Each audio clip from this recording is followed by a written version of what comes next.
નમસ્કાર. ક્યારે વિચાર્યું છે કે આપણે બગીચામાં પાણી પાતા હોઈએ અને પાઇપનો છેડો દબાવીએ તો પાણી અચાનક આટલું ઝડપથી કેમ છૂટવા માંડે છે? વેલ, આ કોઈ જાદુ નથી. આની પાછળ છે શુદ્ધ વિજ્ઞાન. ચાલો આજે આ રોજિંદા રહસ્ય પાછળનું ભૌતિકશાસ્ત્ર સમજીએ. તો આ આખી વાત શરૂ થાય છે એક સાવ સામાન્ય લાગતા પણ બહુ જ રસપ્રદ સવાલથી. આ એ જ સવાલ છે જે આપણા બધાના મનમાં ક્યારેક ને ક્યારેક આવ્યો જ હશે. જેવો તમે પાઇપનો છેડો અંગૂઠાથી દબાવો એટલે પાણીની ધાર સીધી દૂર સુધી જાય છે, એકદમ ફાસ્ટ. પણ આવું થાય છે કેમ? ચાલો આની પાછળ છુપાયેલા કારણને શોધી કાઢીએ. આ રહસ્યનો ઉકેલ એક ખૂબ જ મૂળભૂત સિદ્ધાંતમાં છુપાયેલો છે. જેટલું અંદર જાય તેટલું બહાર આવવું જ જોઈએ. વિજ્ઞાનની ભાષામાં આને કન્ઝર્વેશન ઓફ માસ એટલે કે દળ સંરક્ષણનો નિયમ કહેવાય છે. આ નિયમ સમજવા માટે પહેલા એક શબ્દ સમજવો પડશે: ઇનકમ્પ્રેસિબલ ફ્લુઇડ. હવે આનો સીધો સાદો મતલબ એ છે કે એવો પ્રવાહી જેને દબાવીને નાનું ન કરી શકાય. પાણી આનું બેસ્ટ ઉદાહરણ છે. તમે હવાને સિલિન્ડરમાં ભરીને દબાવી શકો, પણ પાણીને નહીં, એ નથી દબાતું. તો હવે જો પાણી ઇનકમ્પ્રેસિબલ છે તો એનો મતલબ શું થયો? એ જ કે પાઇપના એક છેડેથી જેટલા લીટર પાણી અંદર જશે એટલા જ લીટર પાણી બીજા છેડેથી બહાર આવવું જ પડશે.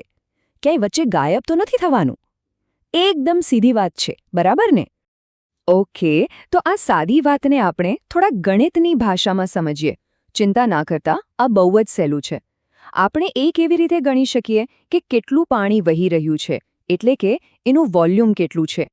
ચાલો આને સ્ટેપ બાય સ્ટેપ સમજીએ. કોઈપણ પાઇપમાંથી વહેતા પાણીનું વોલ્યુમ શોધવા માટે આપણે ફક્ત 3 વસ્તુઓનો ગુણાકાર કરવાનો છે. પહેલું, પાઇપના મોઢાનો એરિયા એટલે કે ક્ષેત્રફળ. બીજું, પાણીની સ્પીડ એટલે કે ગતિ. અને ત્રીજું, ટાઈમ એટલે કે સમય. તો સૂત્ર બન્યું volume is equal to area into speed into time. હવે આ જ વાતને આપણા પાઇપ પર લાગુ કરીએ. માની લો કે જ્યાંથી પાણી અંદર આવે છે એ પહોળા ભાગને આપણે પોઈન્ટ 1 કહીએ. તો અહીં અંદર આવતા પાણીનું વોલ્યુમ થશે Vin is equal to A1 into V1 into dt. અહીં A1 એ એન્ટ્રીનો એરિયા છે, V1 એ પાણીની સ્પીડ છે અને dt એટલે કે થોડો સમય. એ જ રીતે જ્યાંથી પાણી બહાર નીકળે છે એ સાંકડા ભાગને પોઈન્ટ 2 કહીએ. તો અહીં બહાર નીકળતા પાણીનું વોલ્યુમ થશે Vout is equal to A2 into V2 into dt. અને હવે આવે છે આખી વાતનો સૌથી મહત્વનો ભાગ. આ બંનેને જોડીને આપણને મળશે આપણો જવાબ. યાદ છે પેલો પહેલો નિયમ? વોલ્યુમ ઇન અને વોલ્યુમ આઉટ હંમેશા સરખા જ હોવા જોઈએ. તો આનો મતલબ એ થયો કે આપણે બંને સૂત્રોને બરાબરની નિશાનીથી જોડી શકીએ. એટલે કે A1 ગુણ્યા V1 ગુણ્યા dt બરાબર A2 ગુણ્યા V2 ગુણ્યા dt. હવે જરા ધ્યાનથી જુઓ. આ સમીકરણમાં બંને બાજુ dt એટલે કે સમય છે અને આપણે એક જ સમયની વાત કરી રહ્યા છીએ. એટલે એ સરખો જ છે. તો ગણિતના નિયમ મુજબ આપણે તેને બંને બાજુથી કાઢી શકીએ છીએ, કેન્સલ કરી શકીએ છીએ. અને બસ આપણને મળે છે આપણું અંતિમ સમીકરણ A1 ગુણ્યા V1 બરાબર A2 ગુણ્યા V2. ભૌતિકશાસ્ત્રમાં આ ખૂબ જ પ્રખ્યાત અને પાવરફુલ સમીકરણને ઇક્વેશન ઓફ કન્ટિન્યુઇટી કહેવામાં આવે છે. તો ચાલો હવે આ જાદુઈ સમીકરણનો ઉપયોગ કરીને આપણા બગીચાના પાઇપવાળા રહસ્યને ઉકેલીએ. અહીં બધું જ સ્પષ્ટ થઈ જશે.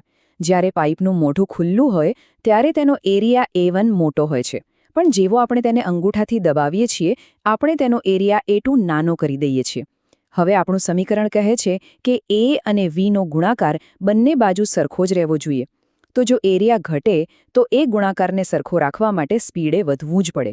અને બસ આ જ કારણ છે કે પાઇપ દબાવતા જ પાણી રોકેટની જેમ બહાર ફેંકાય છે. આપણે જે સમજ્યા એને એક ટેકનિકલ નામ પણ આપવામાં આવ્યું છે. ચાલો ફ્લો રેટના કોન્સેપ્ટને પણ જરા સમજી લઈએ. આ છે એરિયા અને સ્પીડનો ગુણાકાર છે, A ગુણ્યા V. તેને વોલ્યુમ ફ્લો રેટ કહેવાય છે. સાદી ભાષામાં કહીએ તો એક સેકન્ડમાં કોઈ જગ્યાએથી કેટલું પાણી પસાર થાય છે તે આ ફ્લો રેટ બતાવે છે. અને ઇક્વેશન ઓફ કન્ટિન્યુઇટીનો નિયમ બસ એટલું જ કહે છે કે કોઈ પણ પાઇપમાં આ ફ્લો રેટ હંમેશા એક સરખો એટલે કે કોન્સ્ટન્ટ રહે છે. અને આ નિયમ ખાલી બગીચાના પાઇપ પૂરતો સીમિત નથી. વિશાળ નદીઓ જ્યારે સાંકડી ખીણમાંથી પસાર થાય ત્યારે તેનો પ્રવાહ કેમ તેજ થઈ જાય છે, ત્યાંથી લઈને આપણી ધમનીઓ અને નસોમાં વહેતા લોહીના પ્રવાહ સુધી બધે જ આ સિદ્ધાંત કામ કરે છે. જરા વિચારો, આપણી આસપાસ રોજિંદા જીવનમાં બીજે ક્યાં નિયમ છુપાયેલો છે? જો આ સમજૂતીમાં મજા આવી હોય અને કંઈક નવું જાણવા મળ્યું હોય તો લાઇક અને શેર જરૂર કરજો. અને હા, સબસ્ક્રાઇબ કરવાનું તો બિલકુલ ના ભૂલતા. ફરી મળીશું. આભાર.